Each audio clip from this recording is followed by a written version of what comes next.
Right there behind the hospital. Fire station.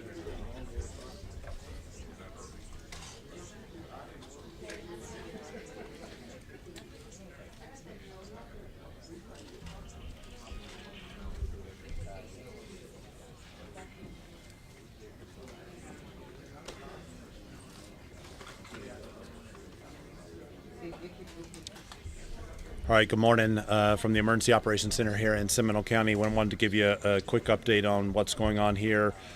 Most everybody has received multiple alerts from the National Weather Service overnight through the emergency broadcast system due to flash flooding. Flash flooding started to occur around 3:15 and has continued throughout the morning. We have unprecedented historic flooding here in Seminole County. Communities reporting flooding include Altamont Springs, Geneva, Lake Mary, Heathrow, Wekiva, Winter Springs, and really just about anywhere in the county you can find localized flooding.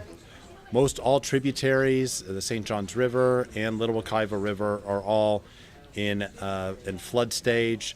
Along the Little Wekiva River, we are now at a historic level, never been at this point in recorded history.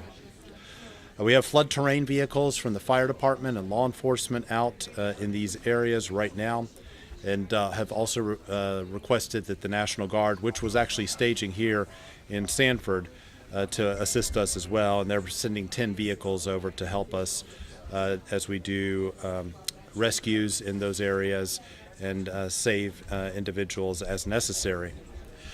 Our teams have been out this morning and we are reporting dozens of traffic signals that are out. I want to say treat each intersection as a four-way stop, and I know that's going to be echoed a couple times, but that's how important it is for us.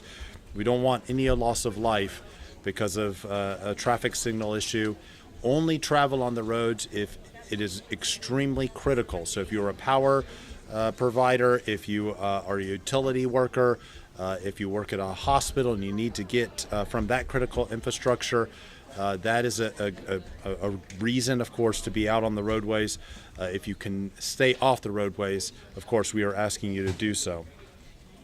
Some of our lift stations are without power. Our water utilities are out using mobile generators to pump those stations, and then they move to the next one, and so on. And they have started that. As soon as the sun comes up, they'll be starting that process.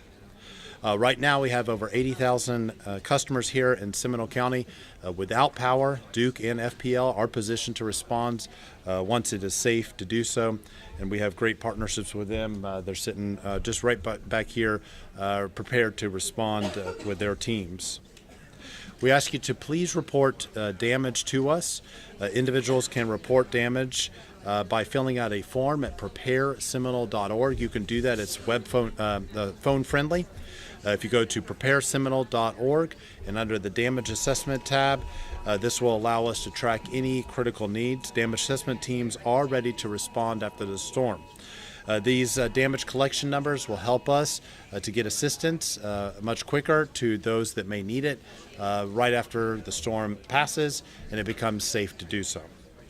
With that, I would like to turn it over to the fire chief for additional comments. Chief? Thank you, Alan. Good morning. As Alan mentioned, we've had many residents without power. As we keep stressing, generator safety is of great importance, and you must keep them 20 feet away from your house and make sure they're never in an area that's not ventilated. Due to extreme flooding throughout the county, we are getting 911 calls this morning of stranded vehicles in the water. We are stressing again to everyone, we need your help. Stay off the roads. But if you have to be on the roads, remember, anytime you come to a flooded area, remember, turn around, don't drown. Do not attempt to cross flowing water. As little as 6 inches of water can knock you off your feet. Electrocution is the second leading cause of death in flooding situations. Do not go into the water. As always, our personnel are here to save and protect lives and property, but the safety of our first responders is also important. We don't want our first responders going through dangerous floodwaters unnecessarily. Call 911 for emergencies. Remember, it's easy to forget that you were using what you were using when the power went off. To avoid safety hazards, unplug or turn off appliances and equipment that you had running prior to the power going off. We've had fires start in the past from ovens being turned back on and things such as pizza boxes being left on top of them. The oven turns back on and that can start a fire. In the fire department last night, we had a total of 250 calls to 911. Predominantly, most of them pertain to downed power lines, some motor vehicle accidents, and a lot of mechanical fire alarms. We had a high volume of electrical hazard type calls with electric panels on houses. Some of these were dependent on oxygen tanks and needed that power, and we evacuated those residents. Currently, because of flooding and the number of 911 calls we are receiving, we have begun delaying response to non-emergency calls such as mechanical fire alarms, trees down, and power lines down. This will be a slow and steady recovery. Please be patient and keep yourself safe. I'd like to turn it over to Sheriff Dennis Lima. Thank you, Chief, and good morning. Deputies and police officers throughout Seminole County were out throughout the night patrolling the streets, and again, I want to thank our citizens and our businesses for self-regulating. Hardly any traffic that was on the road throughout the night and again this morning. I want to thank all of our businesses for, again, closing businesses down, securing. There's nothing going on out there. There's no reason why anyone should be on the roadway. All the businesses are closed. If somebody wants to get kind of a glimpse of what's going on, you just have to tune into whatever local news station that you watch, and they're giving good video footage of unprecedented flooding and some of the hazards that are out there. A lot of the stop signs that are normally positioned on poles are gone. Make sure you're being mindful of those areas, as well as, once again, treat any intersection that does not have power as a four-way stop. A significant amount of power loss means that these intersections are just open, and it's, again, if you're on the road, make sure that it's on the road for a purpose. You're working in one of these high-risk positions, you need to be in there, but just don't go joyriding around. Again, conditions are very dangerous out there. No wake. Alan Harris will be signing an executive order at our request here in a few moments that require that there be no wake on a roadway. Typically, we talk about wake, we're talking about waterways and other areas, but we have had problems in the past with people flying through roadways, shooting up a wake into people's yards, on their mailboxes, and potentially doing damage. It is incredibly dangerous to do that, so there'll be an executive order here in Seminole County that does not allow motorists driving up and down the road through water to throw a wake on other areas. In addition to that, we're also going to put an executive order in for no motorized boats on the roadways. And again, we understand that there are certain circumstances where people may need assistance getting back to their home. Non-motorized boats are going to be perfect for that. The Seminole County Sheriff's Office stands ready to assist citizens when necessary with our heavy vehicle and equipment into flooded areas.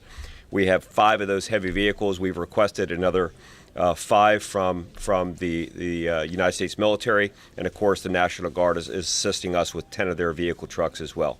So that executive order will be no wake on the roadways, and then again, no motorized boats on the roadways. The last thing we want people is going up 1792 or one of the other thoroughfares throughout Seminole County with a motorized boat. I want to then thank the public safety professionals that have been out working all night. Many of them have received damage to their own homes, and their families are at home. We had a deputy have a tree fall on a parked patrol vehicle, but it could have been a lot more damaging and a lot worse to human life here in Seminole County. We're not through this yet. The rain will continue, which means the flooding will continue, and all the dangers are still out there. But again, thank you for self-regulating. Thank you for staying off the roads, and thank you for being mindful of all of these hazardous conditions. That concludes our briefing right now. We'll come back to you when we have more information to share later today.